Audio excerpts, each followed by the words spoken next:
Un momento más se nos van a unir a esta conferencia de prensa el subsecretario de Prevención y Promoción de la Salud, el doctor Hugo López-Gatell, quien en este momento, de hecho aquí en un salón adjunto en este mismo recinto, se encuentra participando de la sesión extraordinaria a la que convocó el día de hoy el Consejo de Salubridad General. Precisamente en estos momentos están por presentar los acuerdos y compromisos y llevar a cabo las votaciones correspondientes y bueno, parte también del tiempo que tenemos destinado para la conferencia de esta noche estará enmarcada en poderles transmitir la información de lo que se llevó a cabo en la sesión correspondiente y en un momento más precisamente el doctor Hugo López-Gatell nos podrá comentar en relación a los acuerdos y compromisos a los que llegó este Consejo el día de hoy. Vamos a iniciar entonces con el panorama nacional sobre todo, porque de hecho, permítanme comentarles que hoy día tenemos una novedad que no había ocurrido en ocasiones anteriores. Como ustedes ya saben, porque de hecho el doctor López-Gatell lo ha comentado en varias ocasiones, este mapa internacional se realiza con base en la información oficial que día con día publica la Organización Mundial de la Salud. Un poco similar a lo mejor a lo que comentábamos el día de ayer, en donde nos preguntaban que si había un desfase con los estados o que si la información no estaba todos los días lista o algo por el estilo.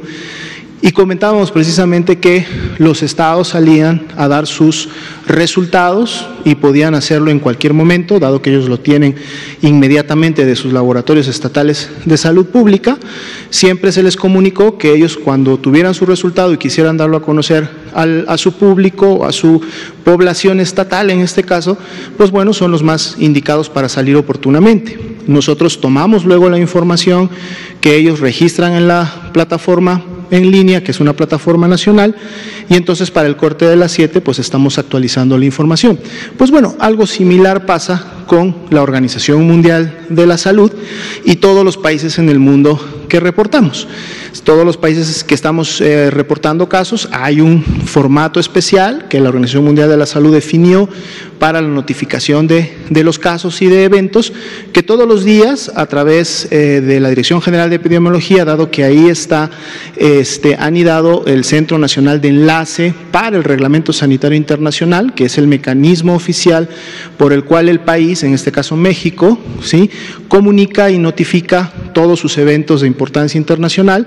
Y pues bueno, lógicamente durante este año y desde que inició el año, el tema de COVID-19 ha sido muy puntual todos los días, pero así como México, son todos los países del mundo los que están notificando y la OMS en su momento también hace un corte, realiza sus productos, emite las tablas de los casos. Bueno, la novedad que les quería comentar es que si ustedes se percatan en el mapa es el mismo de ayer, ¿sí? Es el mismo de ayer porque el día de hoy la OMS hasta el corte estuvimos dando una oportunidad hasta las 6:30 de la tarde, que es cuando nosotros pasamos como hora límite los productos a la producción para poder tenerlos en su pantalla. Bueno, hasta las 6:30 de la tarde, el día de hoy la OMS no había todavía actualizado sus números, ¿no? Esto puede suceder, puede pasar, no es algo necesariamente extraño o que esto signifique que algo, de seguro si entramos en unos minutos más o en unas horas más a la página de la OMS, muy probablemente ya va a estar la actualización, de seguro fue un retraso. Esperemos que para mañana podamos tener la información como normalmente acostumbramos tenerla. Como lo comentaba en el marco de lo que ya se había siempre comentado, que para poder generar este mapa para ustedes, sí necesitamos la información y las bases de datos que la OMS normalmente actualiza. No consultamos otras fuentes, si bien es cierto muchos países publican o están publicando sus datos, o hay otros medios o organizaciones civiles, internacionales inclusive, que tienen inclusive aplicaciones o mapas interactivos en las páginas, muy buenos, porque tarde que temprano vamos viendo cómo estos se alinean muchas veces a la información que hay y de todas maneras son son motivo de referencia, de consulta de la información, pero nosotros para presentar sí una información oficial nos tenemos sí que referir a la información internacional oficial, que es la que la OMS publica. Entonces, solamente explicado y dicho esto un poquito en el proceso, pasaríamos sí a nuestro panorama nacional, que ese lógicamente sí depende de nosotros, de los cortes que hacemos en el día a día, y pues bueno, esta sería la actualización para las últimas 24 horas. El día de hoy salimos con 164 casos confirmados.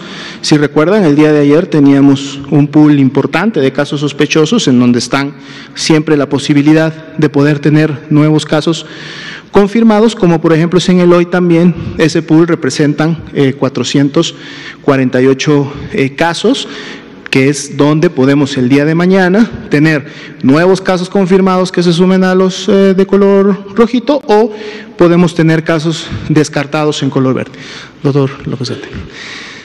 La distribución por estados la podemos ver precisamente representada a manera de colores en el mapa, recordando nuevamente que la información puntual para cada estado en relación al número de casos y información como el antecedente o no de viaje, la fecha de inicio de síntomas, etcétera, la encuentran también todos los días después de las 7:30 de la noche, publicada en la página oficial de la Secretaría. Como pueden ver, la distribución que tenemos por sexo para el día de hoy, se puede decir que incrementó un poquito para el sexo masculino, llegando a ser ahora un 64%, ¿no? Y la diferencia para el sexo femenino.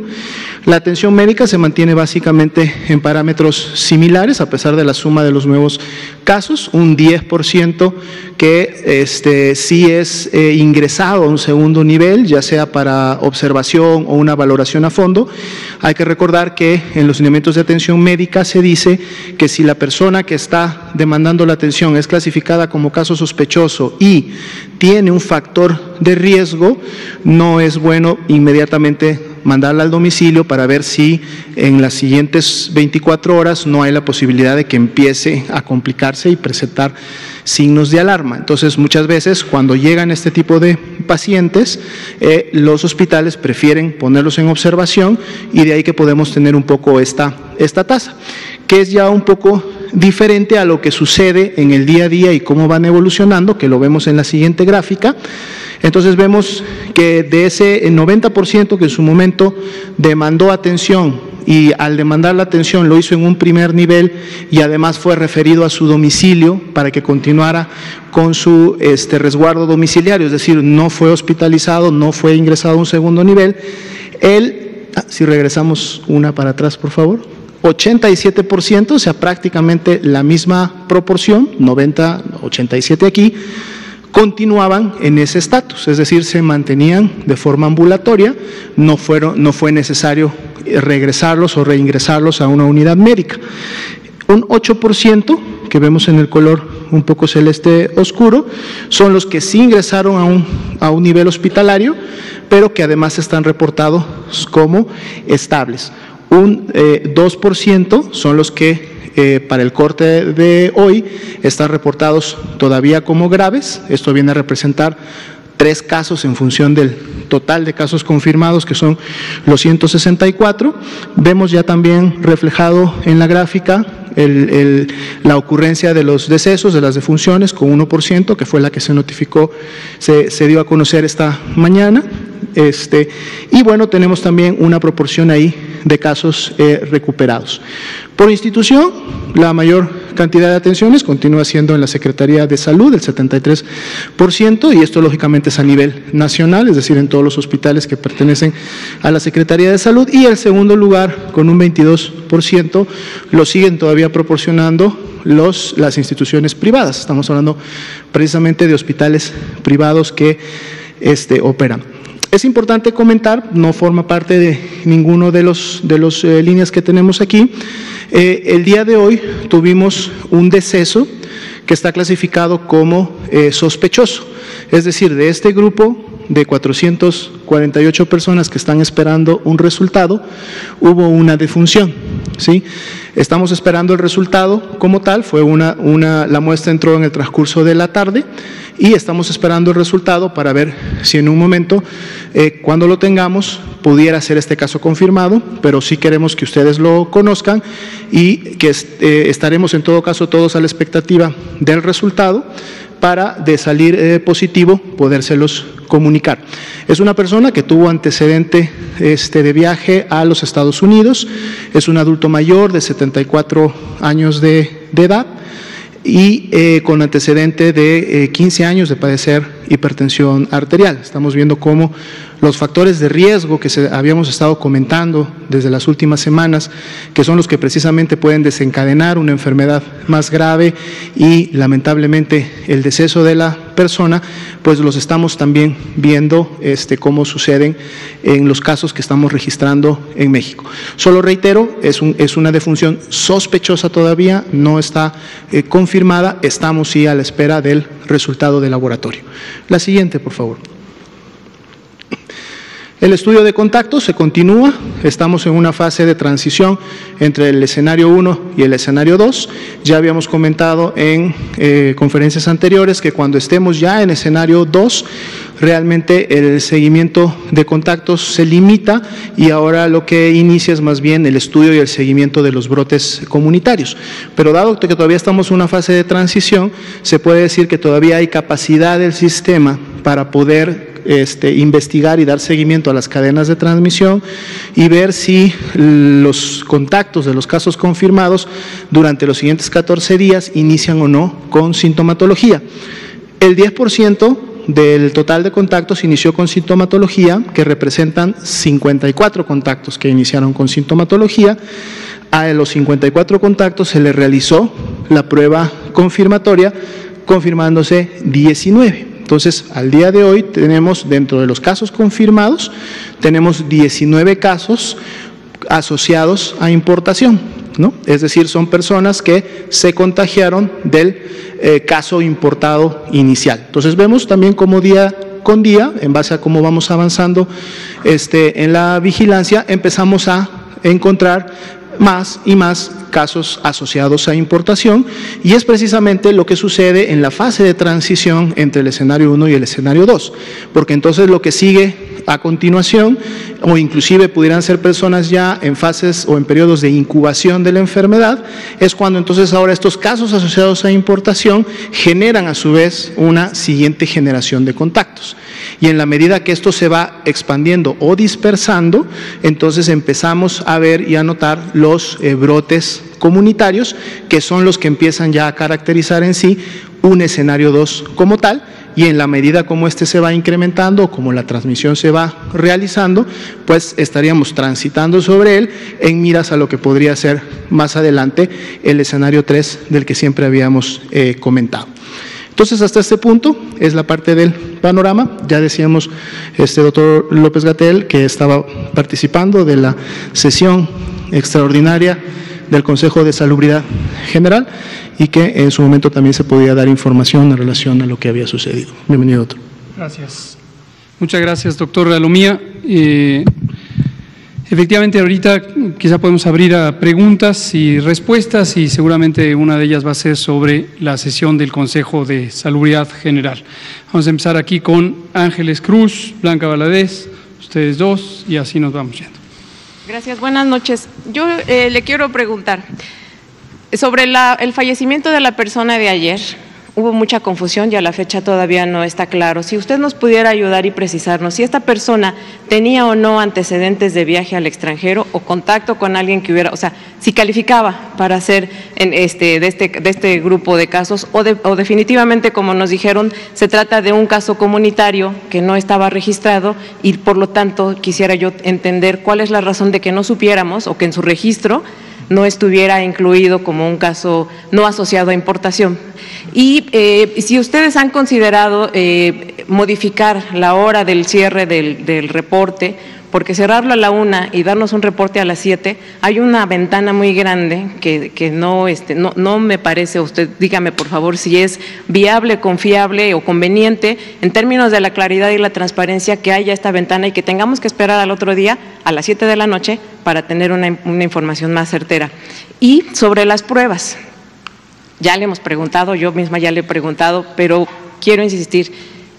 Lo que ocurrió mismo ayer y lo que nos han dicho también de que cuántas personas acudieron al Vive Latino con síntomas o enfermedad del coronavirus o siendo portadores simplemente, no habla de una necesidad de hacer una búsqueda intencionada de personas para evitar que haya una mayor dispersión comunitaria y anticiparnos de esa manera a la prevención y a una menor afectación de personas. Gracias. Muchas gracias. Le pido al doctor Alomía, que tiene la información más fresca de todo esto. Claro que sí, doctor López-Gatell. En relación a la primera pregunta, de hecho, el día de ayer ustedes no iban a encontrar todavía la lamentable defunción, porque cuando precisamente hicimos el corte no formaba parte de la tabla resumen de casos confirmados. El día de hoy están a 14 minutos de publicar la tabla. El día de hoy sí se va a encontrar la defunción como un caso confirmado, y de hecho van a notar que en el antecedente epidemiológico de viaje o como tal, lo que dice es en investigación. Dice en investigación porque de la información que tenemos hasta el momento, que se recabó del estudio de caso, el cual fue levantado por el personal epidemiológico del Instituto Nacional de Enfermedades Respiratorias, identificaron que esta persona había tenido contacto en un periodo de incubación, o sea, es decir, con la posibilidad de un contagio, a 2 personas que habían desarrollado sintomatología.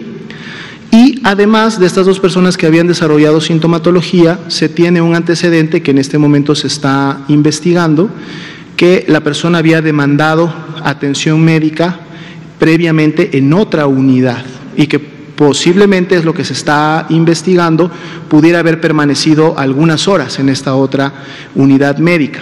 Entonces, estas 2, fuentes de investigación o líneas de investigación, todavía están abiertas la posibilidad de poder encontrar una cadena de transmisión, porque dependiendo si estas 2 personas con las que tuvo contacto y que eran sintomáticas respiratorias pudieran estar en la base de datos de casos confirmados o sospechosos, o en su momento hubieran tenido algún antecedente de riesgo, no se podría descartar esta posibilidad. Claro, eso hay que comprobarlo. Hay que comprobarlo, y para poder hacerlo requiere de la investigación del caso. En este momento están trabajando las jurisdicciones sanitarias haciendo la investigación. Lógicamente, cuando hay un lamentable deceso, uno de los sesgos que tenemos es que pues lamentablemente ya no podemos entrevistar directamente a la persona, por lo tanto la información depende de lo que sepan los familiares, de lo que nos puedan compartir las amistades. Yo creo que esto va a terminar cerrado en las siguientes 24 horas, en el sentido de que ya se termina de realizar todas las entrevistas y todos los seguimientos posibles, porque lo que pasa, y mucho tiene que ver esto en la investigación epidemiológica, es justo eso, es poder rastrear, preguntar, buscar, hasta poder en su momento tener agotada toda la información. Entonces, todavía está clasificado como en investigación, pero en su momento, si no se logra identificar el rastro, claro que tendrá esa clasificación como tal. No estuvo en ninguno de los conciertos. Esta persona tiene el antecedente y de hecho lo podemos ver también con la fecha de inicio de síntomas. La fecha de inicio de síntomas es muy anterior, casi una semana antes de los conciertos que se llevaron el fin de semana. Su ingreso al Instituto Nacional de Enfermedades Respiratorias fue el domingo. El domingo él ya estaba presentando una enfermedad limitante y, como decía, tenía el antecedente de ya haber estado demandando atención en otra unidad. Entonces, esta persona no fue definitivamente a los eventos del fin de semana, además que la sintomatología, más allá de este tiempo, inició todavía casi 5 o 6 días antes de ese fin de semana. Pero hay otros 2 que sí estuvieron en conciertos, en eventos masivos. Bueno, pudiera haber un antecedente, se tendría que verificar puntualmente los periodos de incubación, como para ver si la posibilidad entre el inicio de síntomas y los periodos de incubación, que sabemos que en el hoy la media está entre los 5 y los 6 días, permitirían suponer que el contagio se pudo haber dado en un día determinado. ¿no? Si son casos recientes, realmente la posibilidad es muy poca, porque estamos hablando que necesitamos al menos 6 días hacia atrás de la fecha de inicio de síntomas, no del día que se hace el diagnóstico, sino de la fecha en la que los signos y síntomas inician, para entonces poder generar un supuesto de dónde pudiera haberse dado el contagio. Es parte, de hecho, de la investigación que se lleva a cabo en un momento determinado. Gracias. Sobre el reporte, doctor. El cierre, el corte. Sobre el corte. Sí, de hecho, la razón por la que se corta esa hora es porque la integración de todos los productos salen de diferentes áreas de la Dirección General de Epidemiología. La Unidad de Inteligencia Epidemiológica y Sanitaria prepara el panorama internacional, dado que es quien tiene las fuentes oficiales con la Organización Mundial de la Salud y es la entidad que además hace el monitoreo de diferentes eventos. La Dirección de Investigación Operativa es la que realiza el corte de la base de datos y la pasa a los técnicos correspondientes para que hagan todo el trabajo de mapeo, de integración, de generación de gráficos. En función de la recarga que significa, porque no solamente es el trabajo de tomar la base y preparar los productos, sino que se requiere de mucho trabajo previo, técnico, de comunicación con todas las entidades federativas, sobre todo aquellas que han notificado casos confirmados en las últimas 24 horas después del último corte. De hecho, cuando ellos cortan a la una, no es que a la una ya solamente se dedican a hacer estos productos, ellos cortan, pasan el producto al área correspondiente y ellos siguen trabajando con los estados para poder tener lista la información para el siguiente corte. El poder saber los contactos, cómo han sido abordados, qué seguimiento se les ha dado, si tuvieron o no tuvieron les cursaron o no la prueba a los contactos que se volvieron sintomáticos, si estos se confirmaron, dónde están, es todo un trabajo de seguimiento que sí se hace desde la Dirección General de Epidemiología, pero es una interacción con los estados. Pudiéramos en su momento, basados un poco ya en la práctica diaria, tratar de reducir, pero a lo mejor no podríamos bajar ese periodo de media hora o una hora más, porque es realmente lo que se define, recordando que no es que poquitito antes de las 7 tenemos los productos, sino que los productos tienen que estar elaborados entre 5:30 y 6 para una revisión final, una validación y entonces poderlos pasar a los equipos para podérselos presentar. Pero nos llevamos en todo caso la posibilidad de revisar si podemos acortar aunque sea un poquito más. Gracias, doctora Mía. Vamos con Blanca Valadez, los dos compañeros de aquí. Nos seguimos por ahí. Si no han considerado o reconsiderado adelantar, o sea, hacer pruebas masivas a más personas, ir a buscar a los que pudieran estar afectados. Sí, no es una estrategia de vigilancia epidemiológica que se considere útil o eficiente. Como hemos explicado, las medidas de control epidémico que todos los países iniciaron aplicando con una base técnica se centran en el aspecto de la contención en torno a los casos sospechosos y se compone de 3 elementos: detectar a los casos sospechosos y ponerlos en aislamiento y estudiar a sus contactos. Y en ese proceso está involucrado el diagnóstico por laboratorio del caso sospechoso, que en un momento dado pasa a ser clasificado como confirmado o no confirmado.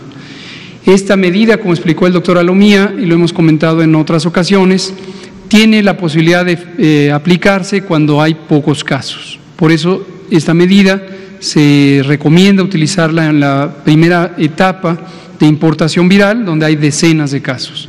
En un momento dado, este número de casos empieza a aumentar y la utilidad de estar detectando o intentando detectar a cada caso sospechoso para ponerlo en aislamiento empieza a ser impráctico, pero además inconveniente, porque empieza a distraer los distintos mecanismos de la salud pública hacia un esfuerzo que desde el principio se sabe tiene límites. Y es el momento en donde es más conveniente adelantar las intervenciones que se pueden ejecutar para tener un alcance masivo. El alcance masivo de las intervenciones se logra con las intervenciones de mitigación comunitaria, y es precisamente el distanciamiento social. Recuerden que en la transición entre etapa 1 y etapa 2 o etapa 2 y etapa 3 no ocurre de un día para otro o no ocurre cuando se agrega un caso más. De hecho, no depende del número de casos. De lo que depende es de las características de la transmisión. Cuando la transmisión ocurre en pequeños entornos familiares, donde hay transmisión del caso importado a la primera generación, todavía estamos hablando de importación de casos. Cuando ya empiezan a ocurrir, no necesariamente con el primero, sino empiezan a ocurrir situaciones de transmisión donde no se puede rastrear quién fue la persona contagiante, entonces ya empieza a reconocerse un patrón de transmisión comunitaria. En el caso mexicano, y les pido lo tengan presente, decidimos adelantar medidas típicamente recomendadas para la fase 2, típicamente recomendadas. ¿Cuáles son estas? Las que anunciamos el sábado pasado y hemos reiterado, y les pedimos por favor nos ayuden a que permeen a la sociedad. Cancelación o posposición o reprogramación de los eventos masivos, suspensión de las actividades escolares en forma anticipada y la recomendación de suspender o sustituir por otros mecanismos aquellas actividades no esenciales de las organizaciones gubernamentales, las públicas o las sociales o las privadas. Es decir, todos aquellos trabajos, por poner el ejemplo del caso laboral, puede haber otro tipo de actividades, pero aquellos trabajos que se pueden hacer desde casa, pues mejor que se hagan desde casa. En una gran cantidad de oficinas, tanto públicas como privadas o sociales, la gente trabaja con un instrumento de cómputo y utilizando el Internet. Entonces, si es posible, hay que privilegiar que esos trabajos se realicen en casa y que las personas estando en casa se queden ahí, que salgan lo menos posible a la comunidad.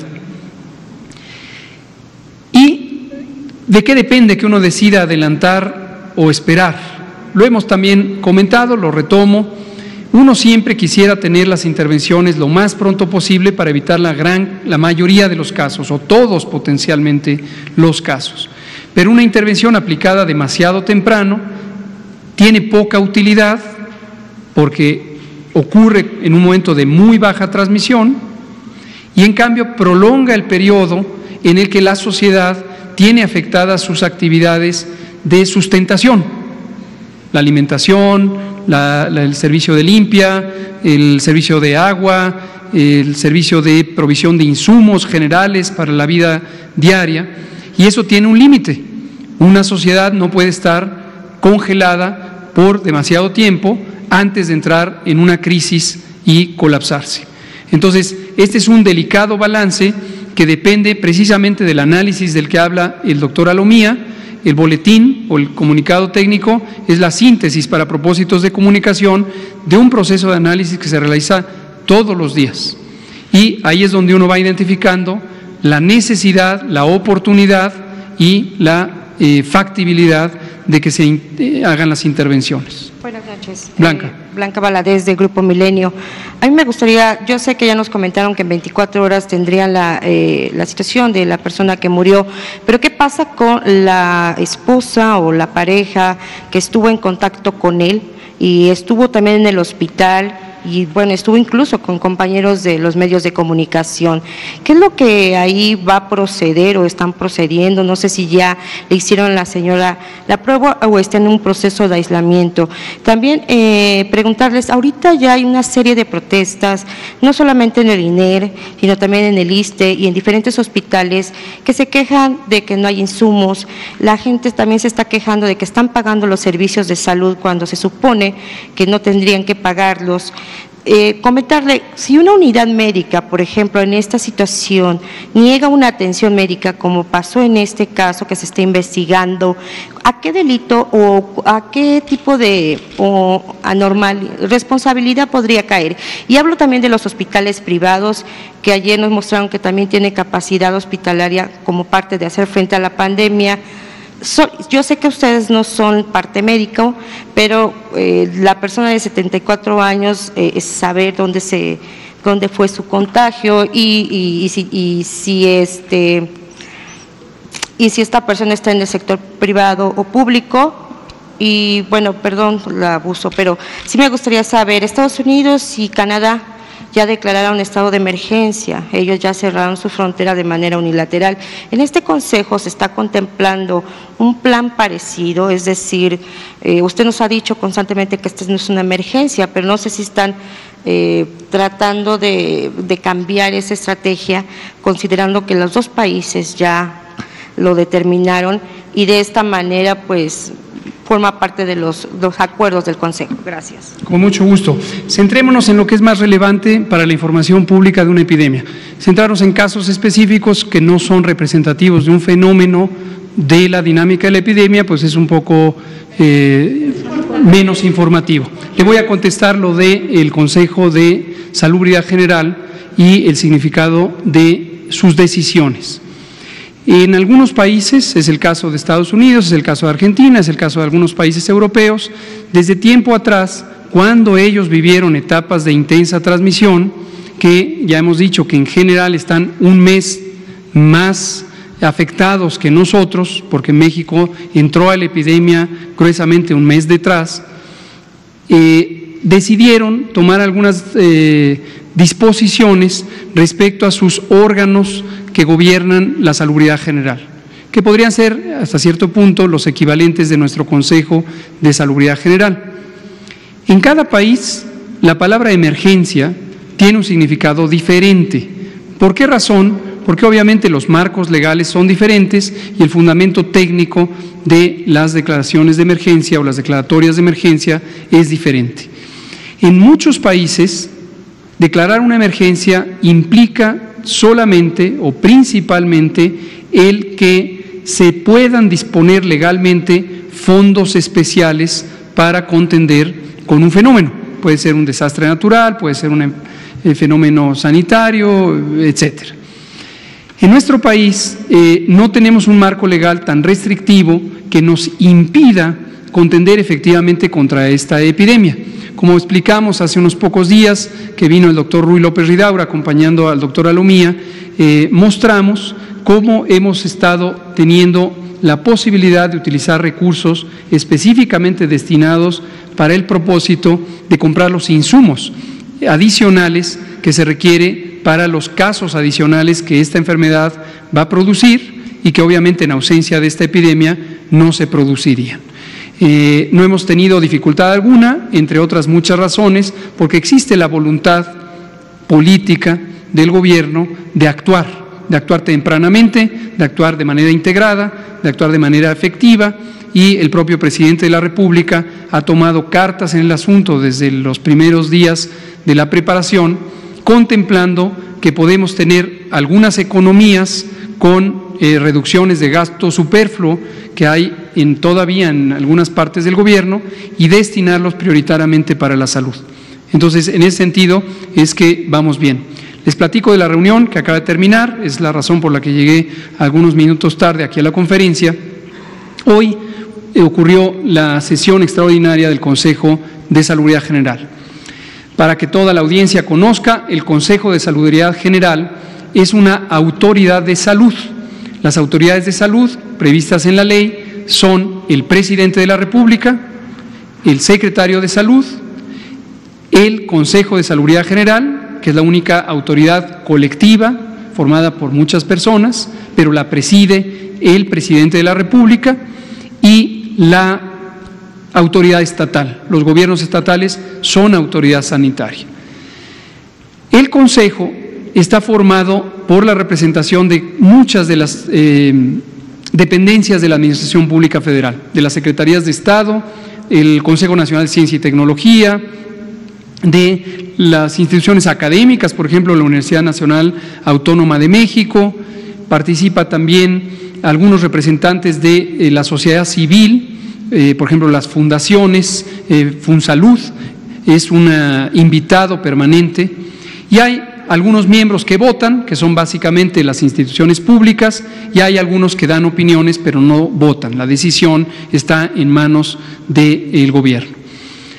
La utilidad del Consejo es poder tener una identificación de los distintos aspectos que están involucrados en el manejo de una epidemia, tanto en el aspecto puramente de salud como de otros aspectos que tienen que ver con lo social, con lo económico, con el bienestar, con la participación de las instituciones académicas, con la investigación científica necesaria para el manejo de la epidemia, etcétera, etcétera. Entonces, desde hace algunos pocos días ha existido en la sociedad, al menos aquella que está representada por grupos selectos de personas académicas o con historia previa de trabajo en algunos poderes de la Unión, y se ha sido expresada por algunos de los comunicadoras y comunicadores. La idea de que es indispensable convocar al Consejo de Salubridad General. Lo primero que es útil aclarar es que, la expresión que se ha usado es instalar el Consejo. El Consejo se instaló en 1917. Entonces, lo que ocurre, y la historia del Consejo además, viene de 1957. Lo creó el presidente Juárez. Entonces no se necesita instalar al Consejo.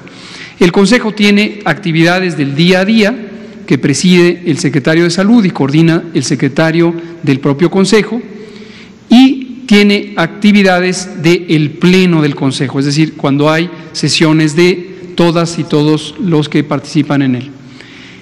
En este caso, el Consejo, las disposiciones que el Consejo puede tomar habían sido cubiertas extensamente desde semanas atrás, cerca de 2 meses, por comités, específicamente 2 comités que han estado sesionando conjuntamente: el Comité Nacional para la Seguridad en Salud, que preside el secretario de Salud; el Comité Nacional de Emergencias, que preside el secretario de Seguridad Pública. Y la composición, las personas y las instituciones representadas en estos 2 comités son las mismas que el Consejo de Salubridad General. Es decir, el objetivo era tener una coordinación de todo el gobierno para poder coordinarnos con toda la sociedad. Y eso lo hemos logrado de una manera muy armónica desde que inició esta epidemia. En las sesiones del del Comité Nacional para la Seguridad en Salud y del Comité Nacional de Emergencias, la más reciente ayer tuvimos una sesión conjunta de estos 2 comités. Hemos ido corroborando que las distintas instituciones que participan en los subcomités técnicos, específicamente el subcomité de enfermedades emergentes, son convalidadas, son ratificadas por el nivel superior de las dependencias de la Administración Pública, es decir, las personas titulares de los ramos, de las Secretarías de Estado. Hoy, sin embargo, hemos participado en la sesión del Consejo, está terminando en estos momentos, y fue productiva porque permitió, acaso una vez más, corroborar que existe consenso entre instituciones, y en este caso organizaciones sociales de muy variada naturaleza, orientación y atribuciones, en que el plan integral que México inició con su monitoreo y alerta temprana en diciembre de 2019 y ya de manera más formal en enero de 2020, y que ha continuado, es el plan correcto para enfrentar científica y técnicamente esta epidemia. Allá atrás, estaban ustedes. Ya, hay que dar la palabra a otros porque si no nos atascamos. Alejandro Arcos, Pleniunia. Yo tengo 3 preguntas. Si se implanta, ¿va a ser una sesión permanente del Consejo de Salubridad o se cerró? Y si ellos darían la línea, si es que se queda abierta. Existe una enorme confusión todavía con respecto a los laboratorios. Siguen preguntando si pueden o no hacerlo, si nos puede aclarar algo al respecto. Y finalmente, yo creo que no he hecho bien mi trabajo o no hemos hecho bien nuestro trabajo, porque un juez está pidiéndole mayor información acerca de las medidas preventivas y de las acciones, y desean más información y presentar más acciones con respecto a la detección. También su comentario al respecto. Muchas gracias. Déjeme empezar por la última pregunta. Efectivamente, nos llama la atención que amplios sectores de la sociedad han estado informados por distintos mecanismos que tiene el gobierno federal. Por ejemplo, en toda la estructura de los programas sociales de bienestar, tenemos la posibilidad de tener comunicación literalmente en tiempo real con cerca de 21 millones de personas. Y esto ha sido muy benéfico porque desde hace varias semanas la Secretaría de Bienestar, quien coordina todo este aspecto, ha permeado ya de tiempo atrás distintos mensajes que, sobre todo en las comunidades prioritarias en términos de el gasto social y los programas sociales, están familiarizadas con este fenómeno. En ciertos ámbitos de la sociedad, particularmente algunos ámbitos urbanos, pareciera que existe un impacto muy negativo de la desinformación. Y la desinformación posiblemente solo podría atribuirse a un efecto intencional de circular noticias falsas, como lo hemos visto en varias ocasiones, incluyendo cuando se anunció sin una verificación apropiada que había muerto la primera persona con coronavirus. Afortunadamente no fue el caso.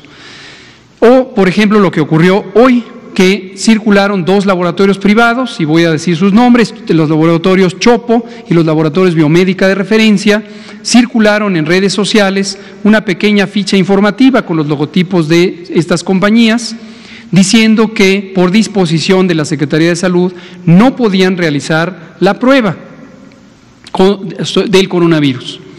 Por supuesto, a reserva de que alguien también esté implantando o suplantando la identidad de estos laboratorios y después ellos puedan demostrar de manera creíble a la sociedad que ellos no fueron quienes circularon esta noticia o esta información, que podría interpretarse quizá como confusa en el menor de los casos. ¿Cuál es la realidad?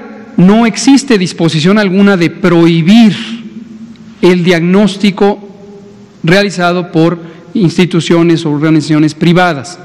Lo vuelvo a decir, la Secretaría de Salud, el Gobierno de la República, no está impidiendo que empresas privadas de diagnóstico o bien hospitales realicen la prueba. No solo eso, desde que inició la preparación y se instalaron los grupos técnicos para el manejo de los planes de esta contención y mitigación y demás de esta epidemia, se invitó a distintas compañías privadas de hospitales y de laboratorios que han estado trabajando de manera muy armónica con el gobierno en la preparación. Y se tomaron desde el principio 2 reglas generales que de manera específica podría detallar el doctor Alomía. La primera es: para poder hacer el diagnóstico hay que demostrar que el diagnóstico es válido. Esto quiere decir que la prueba se hace correctamente, siguiendo los estándares nacionales e internacionales que la entidad correspondiente, que es el Instituto de Diagnóstico y Referencia Epidemiológicos, INDRE, acredita. Entonces, el INDRE tiene la facultad de acreditar la competencia técnica de los laboratorios de cualquier característica, los laboratorios públicos de salud pública o los laboratorios privados. Y ese es el primer requisito. Y el segundo es que se comprometan con lo que mandata la Ley General de Salud y la norma oficial mexicana 017 para la vigilancia epidemiológica, que es la notificación inmediata de resultados reactivos o positivos al coronavirus. Existen 16 laboratorios, 16 compañías que desde el inicio expresaron su deseo de participar en este proceso de reconocimiento de su calidad. Hasta el momento de esos 16, y este trabajo empezó prácticamente desde el primer día de febrero, solamente 2 han demostrado tener la competencia técnica y satisfacer los estándares que se exigen también para los laboratorios públicos, los laboratorios de salud pública. Hasta el momento son el Hospital ABC y el Hospital Ángeles de Interlomas. Todos los demás están bienvenidos a demostrar que son competentes y que se comprometen con la vigilancia epidemiológica. Y hablando de noticias falsas o potencialmente confusas, también hoy circuló una fichita que hablaba de un laboratorio que presuntamente estaría en las Lomas de Chapultepec, aquí en la Ciudad de México, que realizaría pruebas a demanda por un costo de 3,500 pesos y que la prueba se toma sin necesidad de bajarse del vehículo. No tenemos conocimiento en el trabajo serio, en el trabajo dedicado, en el trabajo basado en evidencia, de que haya una solicitud de un laboratorio con estas características. ¿Qué nos preocupa? Nos preocupa como elemento principal que la estafa, que consistiría en presentar un servicio que no tiene acreditación técnica, resultara en un daño a la población, que puede no ser menor. ¿Por qué? Porque un resultado falsamente negativo va a llevar a una sobreconfianza de que no se tiene la enfermedad. Si esto ocurre en la mayoría de las personas que no tienen probabilidad de complicarse, que son 8 de cada 10, quizá no pase a mayores. Pero si esto ocurre en un adulto mayor, en una mujer embarazada, en alguien con enfermedad crónica, le puede llevar a una mala decisión de no acudir a atención médica y entonces perder la oportunidad de que sea atendido. Por supuesto, la otra preocupación es que pudiera ser una estafa en términos económicos, ¿verdad? Pero bueno, vámonos más rapidito. Entonces, usted y por allá nos vamos a 3 mujeres por allá, Melina y ustedes 2. Itzel. Gracias. Por favor. Buenas noches. Patricia Rodríguez Calva, de Grupo Imagen. Primero, una precisión para el doctor Alomía. Cuando usted habla de que la persona que falleció ayer no estuvo en festivales, me lo precisa, se refería al Vive Latino, porque tenemos el reporte, si es falso, dígame, que esta persona acudió a un festival en el Palacio de los Deportes el 3 de marzo, un festival de un grupo que se llama Ghost, y ahí pues hubo, algún otro tipo de contagio. No sé si eso lo están considerando, porque entiendo que fueron el 9 de marzo cuando presentó los síntomas, pero el festival fue el día 3 de marzo. Eso por una parte. Por la otra, si se reunió el Consejo General de Salubridad, ¿quiere decir que ya estamos a nada de entrar a la fase 2, que esto se podría anunciar entre hoy, mañana o antes del fin de semana? Déjeme contestar esta y ahorita vemos el punto. Sí, gracias. De curiosidad sobre un caso específico. No, simple y llanamente no. El órgano de autoridad sanitaria colegiado llamado Consejo de Salubridad General se reúne o se puede reunir con distintos propósitos y no se necesita que haya una sesión ordinaria o extraordinaria de este consejo para ir implementando los distintos elementos del protocolo técnico de respuesta a esta epidemia.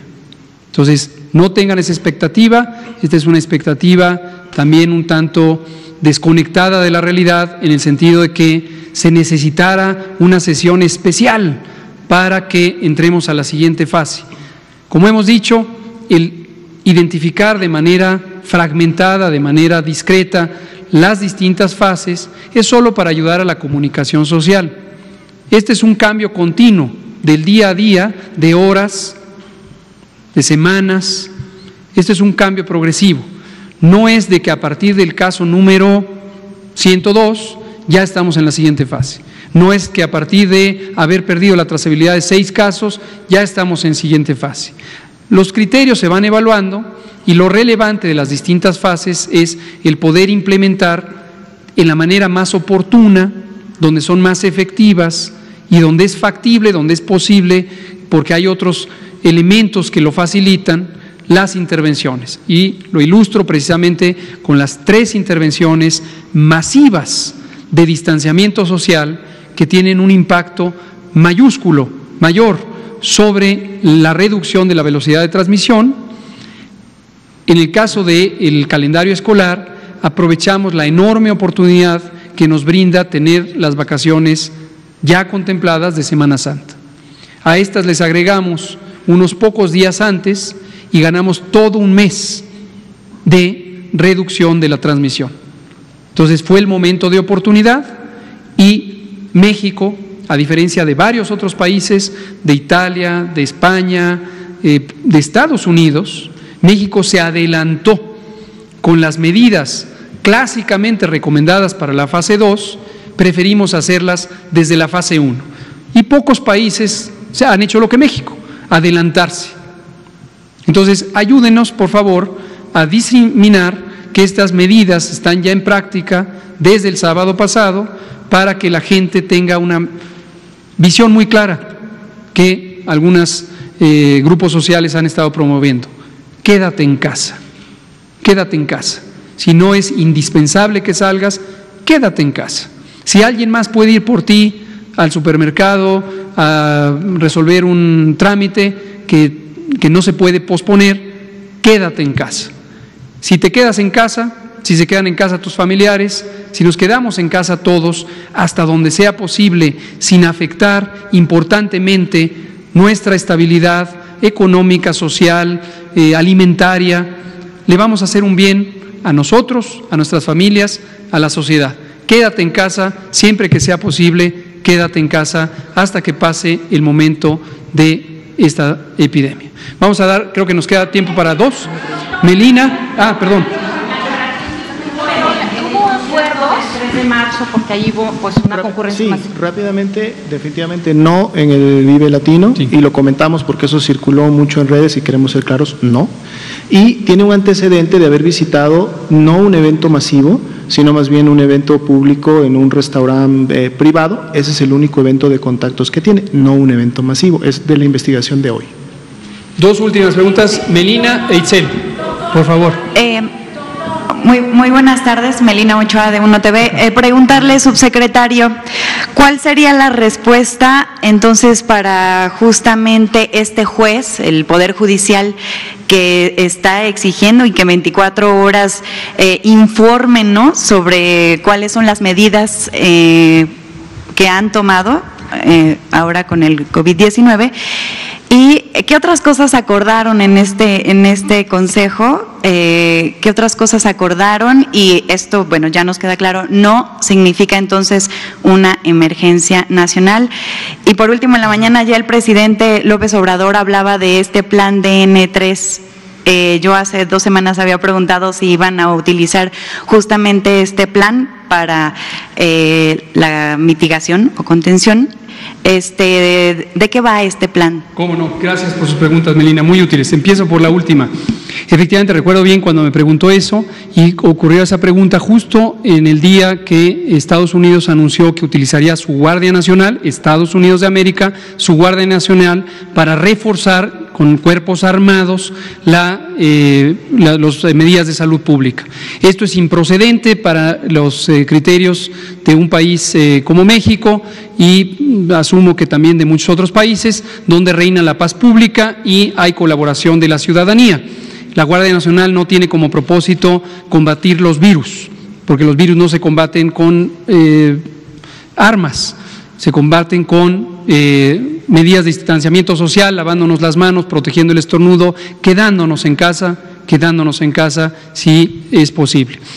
Y lo que sí, como todos sabemos, nuestras Fuerzas Armadas, tanto el Ejército como la Marina, tienen una larga historia muy noble y muy heroica de asistencia a la población cuando ocurren fenómenos masivos que afectan lo normal de la vida pública. Entonces, en el caso del Ejército es el plan DN3, en el caso de Marina es el plan Marina, y básicamente lo que ellos han puesto a disposición no quiere decir que se necesita en forma inmediata, pero que consideremos todo el repertorio de los recursos que tiene el gobierno para, si fuera necesario, poder utilizar los distintos mecanismos, la logística, las comunicaciones, etcétera, etcétera, ¿no?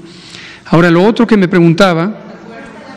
¿Qué otras cosas? Le leo los acuerdos del juez, muy rápidamente le digo, no conozco el escrito formal del juez o lo que haya dispuesto. Si lo que pide es información, pues con gusto le vamos a contestar. Gracias, como se puede mostrar en múltiples evidencias, incluida la vivencial de todas estas conferencias de prensa, aquí está la información, está el micrositio, están las comunicaciones que tenemos en los estados, están las minutas de los comités, subcomités y ahora el Consejo. Entonces hay evidencia profusa de que existen las medidas. En México empezaron con el monitoreo y alertamiento temprano el 31 de diciembre de 2019. Justamente en el Consejo, el Consejo tomó nota formal de todas estas medidas. En la sesión el primer punto de agenda, después de declarar válida el orden del día, fue que se le pidió a la Secretaría de Salud relatar todo el inventario de las intervenciones de preparación y ya ahora de respuesta. Es una lista larga, nos llevó varios minutos describirla, entonces las miembros del Consejo tomaron nota de esto y finalmente los acuerdos consistieron en los siguientes 5 elementos. El primero es que el Pleno del Consejo de Salubridad General reconoce la epidemia de enfermedad por el virus SARS-CoV-2, conocida como COVID, en México como una enfermedad grave de atención prioritaria. Esto atiende exactamente al texto constitucional que dispone que en caso de enfermedad grave la Secretaría de Salud está facultada para tomar acciones inmediatas, tal como ocurrió, y que estas acciones inmediatas posteriormente, y nos especifica en qué momento, serán convalidadas por el Presidente de la República. Entonces, el Consejo de Salubridad General tomó nota de ello y reconoció esta característica. Segundo, el Pleno del Consejo de Salubridad General sanciona, esto quiere decir positivamente revisa y aprueba las medidas de preparación, prevención y control de la epidemia de COVID que han sido diseñadas, coordinadas y supervisadas por la Secretaría de Salud e implementadas por los poderes legislativo y judicial, instituciones del Sistema Nacional de Salud, dependencias y entidades de la Administración Pública Federal, los gobiernos de las entidades federativas y distintas organizaciones de sectores social y privado. Y aquí aprovecho para comentar muy puntualmente que esta distorsión de la información, nuevamente en la que se decía cada quien hizo las acciones que quiso, pues no, porque todo el operativo fue diseñado en consenso con los distintos implementadores. El acuerdo 3 fue que la Secretaría de Salud establecerá en lo sucesivo las medidas necesarias para la prevención y control de la epidemia de COVID en consenso con las dependencias y entidades involucradas en su aplicación, que con ella se definirán las modalidades específicas, las fechas de inicio y término de las mismas y su alcance territorial. En el cuarto, el Consejo de Salubridad General exhorta a los gobiernos de las entidades federativas en su calidad de autoridades sanitarias y en general a los integrantes del Sistema Nacional de Salud a definir a la brevedad los planes que han estado preparando de reconversión hospitalaria y expansión inmediata de la capacidad que garanticen la atención oportuna de los casos de COVID que necesiten hospitalización. Esto, como habíamos comentado también, llevamos ya 4 semanas de trabajo técnico en donde las 32 gobiernos estatales y todas las instituciones públicas del sector salud han estado preparando sus planes y lo que hoy les requiere el Consejo es que los integren ya donde hay convergencia territorial. Por ejemplo, en la Ciudad de México participa el IMSS, participa el ISSSTE, participan los hospitales federales, participa la Secretaría Estatal, es decir, la Secretaría de Salud de la Ciudad de México, y ahora toca integrarlos. Y por último, el Consejo de Salubridad General se constituye en sesión permanente hasta que se disponga lo contrario. Aquí terminamos. Muchas gracias.